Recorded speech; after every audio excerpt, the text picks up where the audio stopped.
ये खबर संस्कारम यूनिवर्सिटी द्वारा प्रस्तुत की गई है। एक सवाल, अगर आज रात 12 बजे आप इंस्टाग्राम खोले और वो खुले ही ना तो? अगर फेसबुक पर रील्स देखने बैठे हो लेकिन अचानक एक्सेस ही रुक जाए तो? और अगर हम कहें कि आप सोशल मीडिया चलाने का समय भी तय हो सकता है तो? घबराइए मत, अभी ऐसा हर यूजर के साथ नहीं होने वाला है, लेकिन बच्चों और टीनेजर्स के लिए मेटा ने ऐसे बड़े बदलावों पर सहमति जताई है जिनके बाद रात में इंस्टाग्राम और फेसबुक चलाना पहले जैसा आसान नहीं रहेगा। यानी जिस सोशल मीडिया पर बच्चे अक्सर आधी रात तक रील्स देखते हैं, अब उसी सोशल मीडिया पर डिजिटल बेड टाइम लगाने की तैयारी है। क्या अब इंस्टाग्राम फेसबुक का भी होगा बेड टाइम? अब जरा पूरी कहानी समझिए। मेटा के नए बदलावों के तहत 18 साल से कम उम्र के यूजर्स के लिए रात 12 बजे से सुबह 6 बजे तक नाइट मोड लागू करने का प्रावधान है। इस दौरान इंस्टाग्राम और फेसबुक का एक्सेस रोका जा सकता है। सिर्फ रात ही नहीं, इन यूजर्स के लिए डिफॉल्ट तौर पर रोजाना 2 घंटे के इस्तेमाल सीमा भी तय की जाएगी। स्कूल के समय नोटिफिकेशंस को सीमित किया जाएगा ताकि पढ़ाई के बीच बार बार फोन देखने की आदत को कम किया जा सके। 18 वर्ष से कम आयु, 2 घंटे की डिफॉल्ट सीमा, रात 12 बजे से लेकर 6 बजे डिजिटल सोने का समय, स्कूल समय में कम सूचनाएं। लेकिन कहानी यही खत्म नहीं होती है। सोशल मीडिया पर बच्चों के बीच एक और चीज काफी मायने रखती है, लाइक्स और रिएक्शंस। किसकी पोस्ट पर कितने लाइक्स आए, किसकी फोटो ज्यादा वायरल हुई, किसके फॉलोअर्स ज्यादा है। अब टीन यूजर्स के लिए पोस्ट पर लाइक्स और रिएक्शंस की संख्या डिफॉल्ट रूप से छिपाने का प्रावधान किया गया है।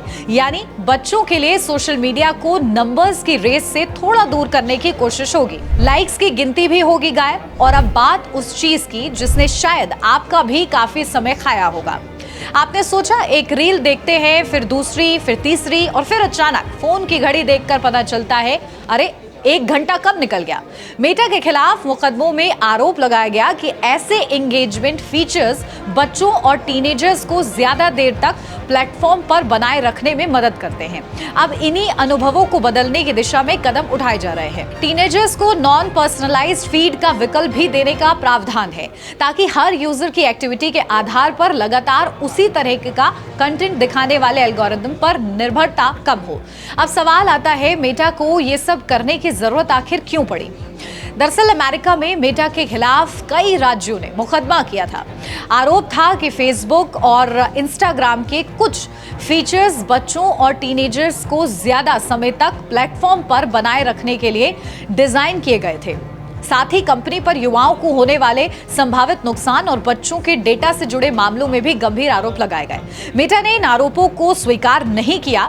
इस पूरे मामले में मेटा के पूर्व सेफ्टी इंजीनियर बेजार की गवाही भी चर्चा में रही। उन्होंने युवा यूजर्स के अनुभवों और सेफ्टी को लेकर अपनी चिंताओं के बारे में कोर्ट में बयान दिया।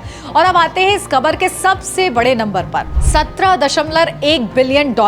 जी हाँ, सेटलमेंट की अधिकतम रकम करीब $17.1 अरब तक पहुंच सकती है। भारतीय मुद्रा में देखें तो ये रकम मोटे तौर पर 1.4 लाख करोड़ रुपए से ज्यादा बैठती है। लेकिन ध्यान रखिए, इसका मतलब ये बिल्कुल नहीं है कि कल से हर किसी का इंस्टाग्राम रात 12 बजे बंद हो जाएगा। ये बदलाव खास तौर पर नाबालिग यूजर्स और टीनेजर्स की सेफ्टी से जुड़े हैं और यही इस कहानी की और इस पूरी खबर के सबसे महत्वपूर्ण बात है। मेटा अब एज एश्योरेंस को मजबूत करने, साथ ही पेरेंटल कंट्रोल्स बेहतर करने और बच्चों के लिए सोशल मीडिया एक्सपीरियंस को कम एंगेजमेंट ड्रिवन बनाने की दिशा में कदम उठा रहा है। तो अगली बार जब आपका बच्चा रात में कहे बस एक रील और देख लूं, तो हो सकता है जवाब इंस्टाग्राम की तरफ से ही आए, नहीं भाई अब सोने का टाइम हो गया है।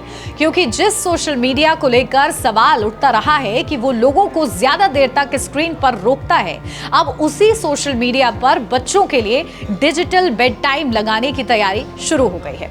अब सवाल आपसे, क्या बच्चों के लिए इंस्टाग्राम और फेसबुक पर ऐसी टाइम लिमिट जरूरी है? कमेंट बॉक्स में अपनी राय जरूर बताइएगा।